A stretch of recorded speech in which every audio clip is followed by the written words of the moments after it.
issue niyan mga kalipad, kumakanta yan. Aking sinta. Ayos, napakangas.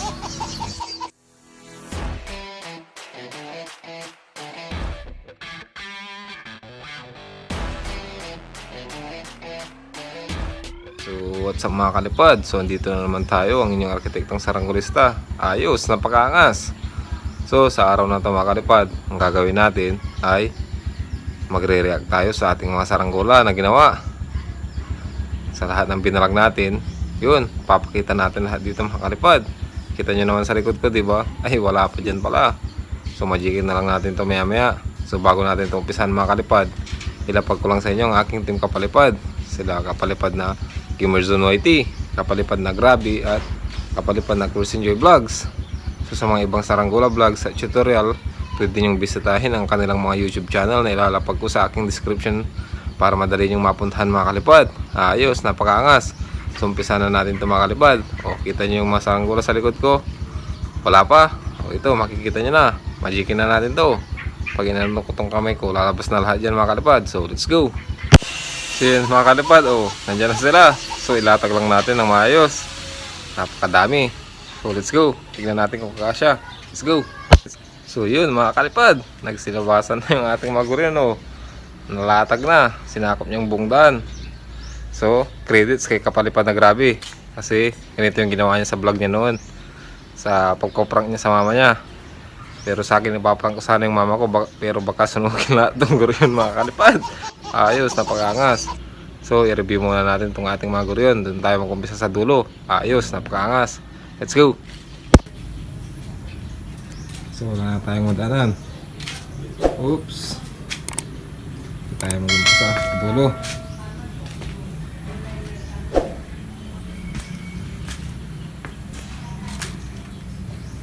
So ito yung bungos natin mga kalipad. Pambansang isda. Ayos, napakangas nito mga kalipad. Ang issue nito, walang issue mga kalipad. Kaya niyang malakas na hangin. Napakangas. Ito yung pinalipad natin na nakita ni kalipad na Eduardo Perez. Tapos ito mga kalipad, yung ating Vietnam kite. Napakaangas pa rin hanggang ngayon mga kalipad. Ang issue naman ito mga kalipad, pagka may na yung hangin, kumakanan, kumakaliwa. Pero pag malakas yung ampas ng hangin, nag-i-steady. So napakaangas din ito mga kalipad. Nandyan sa babang vlog natin, yung vlog nito, Sumba ng Vietnam ang title. Ayos, napakaangas. So isunod naman natin itong isa.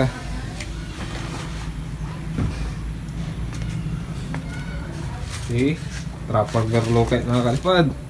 Ayos, napakaangas. Maraming nirabasan na vlog to. Napakaangas ang logo niya mga kalipad. Room Shambles. Ayos, napakaangas. At ang issue din nito mga kalipad, hindi niya kaya yung signal number 4 na bagyo.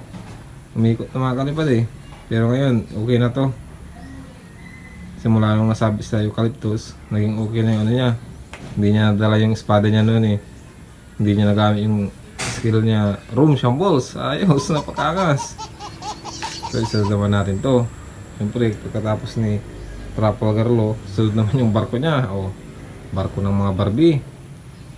Sabi ko na, napakaangas ang kulay niya mga kalipad. Nandyan din sa baba yung vlog nito mga kalipad, yung barko ng mga Barbie. Ayos, napakaangas. Tapos isunod din natin to, yung ating Shokoy kite. Mga kalipad, buhay pa hanggang ngayon. Ito yung kinawag kong Shokoy kite noon. Kasi nung pinalipad ni kalipad na Kinley, nasa ibabahan ako ng 3D box niya na ganito. Parang Shokoy mga kalipad, yung tainga ng Shokoy. Kaya ako tinawag na Shokoy sa vlog na yun, itong aking 3D box.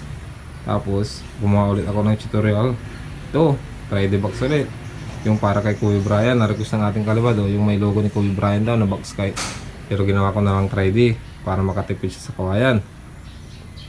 So isunod din naman natin itong ating 3 stars na buwan.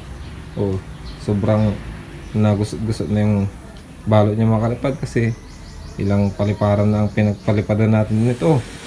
Pati yung bagyo na sabay sila ni Dragon Balls Super Habagat episode 1 ata yun o episode 2. ipinalipad natin ng bagyo pero nakaya naman niya. Napakaingay ng sumba niya. At ito yung ating pinakamataas na views sa ating vlog, yung gumawa ng malakas na sumba at malaking guro yun. 3 stars na buwan. Ayos, napakaangas. At ito naman yung ating tura-tura na nagtiting-ting. Ayos, napakaangas. Ang ganda ng kulay, parang panda. Logo ng DOH. Ang issue naman ito mga kalipad, walang issue. Kahit malakas na hangin, kaya niyang sabayan kasi matigas yung tingting niya mga kalipad. Yung ginamit natin dyan na tingting, galing pa ng gubat ng tralala. Napakaganit. Ayos. So isunod naman natin itong ating Deadpool na guryon.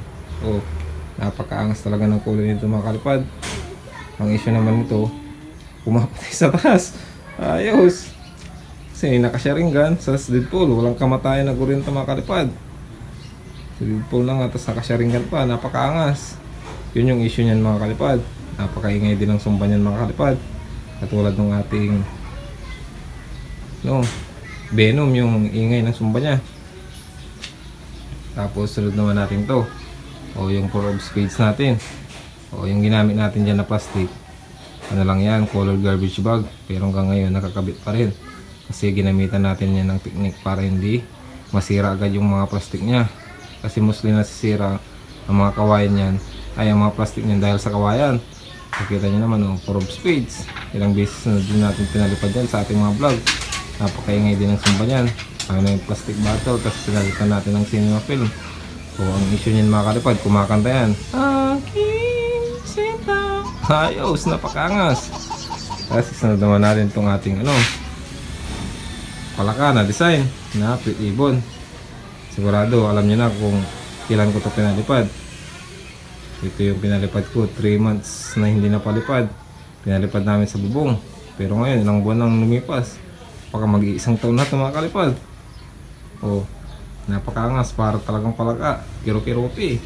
Ang issue naman ito mga kalipad, wala ring issue ito mga kalipad. Ayos, napakaangas. So isunod naman natin itong ating pangalawa sa pinakaunang guryon, itong Pit Ibon na diamond. Sa sobrang tagal na yung sumba niya, inalis ko yung sumba, yun, pumaltik. Pero hindi pa naman nabutas, pwede kong kalipalin yan. Siguro bago lang sa inyo ito mga kalipad, makikita yun itong guryo na to dun sa malakas na sumba, tunog kuliglig, sikada, yun. Ito yung ginamit natin na sumba dun. Dalawa yung sumba nito dun mga kalipad So ang issue niyan mga kalipad, maingay yung sumba niya, parang kuliglig talaga, nakakabingi. So isunod naman natin si Lawin. Napakaangas, matang Lawin. So 2 beses tumabas sa ating vlog mga kalipad. Napakaingay din ang sumba nito. Ang issue nito mga kalipad, pinaghahanap na ito ng Pilipinas kasi ito yung pampitong lawin ng Pilipinas mga kalipad. Kaya pag hinanap sa inyo yung pampitong lawin, sabihin nyo, nakisamit-samit. Ayos, napakaangas. At isunod na din natin to, yung ating pambansang hayop, kalabaw. Napakaingay ng sumba nito mga kalipad. Napakaganit din. Kasi halos 2 di pa yung haba nito mga kalipad.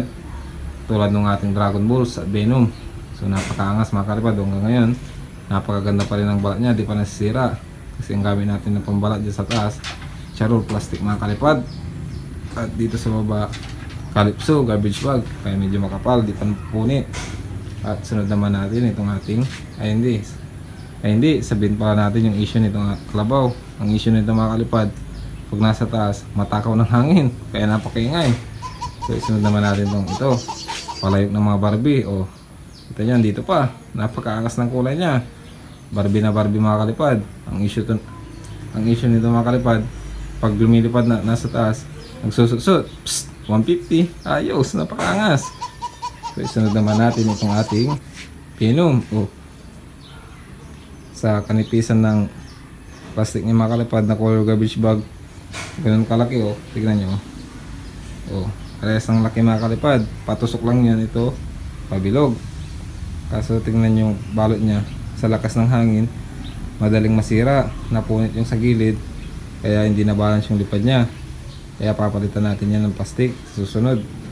So ang issue niyan mga kalipad, napakatakaw ni Venom. Gusto niya hanapin si Spider-Man. Sobrang takaw niya, hangin yung umampas, yun, nasira yung pakpak. So susunod naman natin si ating 3 stars na buwan. Napakaangas. Yan yung pinalipad natin nung nakaraan. Napakaingay din ng sumba niyan. Ang issue niyan mga kalipad, kahit araw lumilipad yung buwan niya. Ayos. May bituin pa. Napakaangas. So isunod din naman natin yung ating tura-tura ng mga Barbie. So sa katagalan mga kalipad, naputol yung kanyang dulo na pakpak mga kalipad. May gumalaw ata sa ating pinaglagyan. Nung kinuha ko ngayon naputol. So sayang, hindi na natin napapalipad si tura-tura ng mga Barbie. Napakaangas pa naman yan. So dibali, marami pa naman tayong saranggula. Ang issue niyan mga kalipad, walang issue, yun lang, naputol. So tayo dito. Malapit na tayong matapos. So sunod naman natin itong si Dragon Ball. Nabutas na din. Ito yung nabutas ng panahon ng bagyo. Pero tinagyan ko ng tape. So yun yung kasabayan nun. Pagkatapos ni buwan natin, 3 stars na buwan, sumunod to 3 stars na buwan pala tawag natin dun, no? Tapos sumunod to na ginawa natin, si Dragon Balls. Napakaingay din ng sumbat ng mga kalipad. Pero pag sobrang lakas ng hangin, kumukulo. Ayos, napakaangas. Kulang na lang bigyan mo ng kape at kutsara. So ang issue nito mga kalipad, kulang pa siya ng na Dragon Balls. Iisa lang yung Dragon Balls niya. Ayos, napakaangas. At isunod naman natin yung ating Voltes 5. Napakaangas mga kalipad. Kita nyo naman sa mga vlog. Kita nyo naman sa vlog natin ng Voltes 5 na to. Mahina yung sumba niya mga kalipad, no? Namumunit. Sa pinakamalakas na sumba, ito sumusunod yun si Kalabaw. Malakas ito mga kalipad sa Voltes 5. Ito yung kahit 900 meters na, rinig pa yung sumba niya. Napakaangas at napakaganit din. So ang issue nito mga kalipad, 900 meters dinig pa. Ayos, napakaangas. So sunod naman natin yung ating Lakers. Champion yan mga kalipad. Lakers 23. So ang issue nito mga kalipad, kahit malakas na bagyo, kayang-kaya niyang sabayan mga kalipad. Tingnan nyo naman yung kay Bagyong Ulysses, kayang sabayan. Sumba lang yung naputol. Kasi cinema film lang yan, manipis. Sobrang lakas ng hangin, sobrang lakas ng sumba. Gumaganito yung sumba, naputol agad. Ayos, napakaangas. Pero sa lahat ng gurin ko, ang pinakamatibay ito. Kasi kayang-kaya niyang sabayan ang malakas na bagyo. Pero marami dito sa aking mga guryon, kayang-kaya niyang sabayan ang mga bagyo. Yung puso lang ang bumigay mga kalipad. Ito, kaya niyang sabayan yung bagyo. Yun, 3 stars ang buwan, kaya niyang sabayan yung bagyo. Tapos yung mga iba pa dyan, nalabas ko pinalipad nung panahon ng mga bagyo. Alam niyo naman mga kalipad, nandyan sa ating mga vlog, pwede niyong panoorin. At syempre, panghuli, ito, ating Dragon Balls mga kalipad. Napakaangas. Kita niyo naman yung logo ni San Goku. Kaya kung basahin yan, San Goku. Ayos, napakaangas. Inaral kasi namin yan sa School of Arts. Sugar and Spice and Everything Nice. Ayos. So, sa lahat ng ginawa ko mga kalipad, ang pinakanagandahan ako, ito, kay Dragon Balls. Yung mga ginawa ko to, halos hindi ako nagandahan mga kalipad. Parang may kulang eh. Ito yung kulang. Itong Dragon Balls, yung kulang mga kalipad. Napakaangas mga kalipad yung balat niya. Siguro pag i-dispose ko na itong mga gorilla na to, ito lang ang iwan ko, si Dragon Balls. At ito, si Lakers, kasi napakaangas nito mga kalipad. Pang bagyuhan.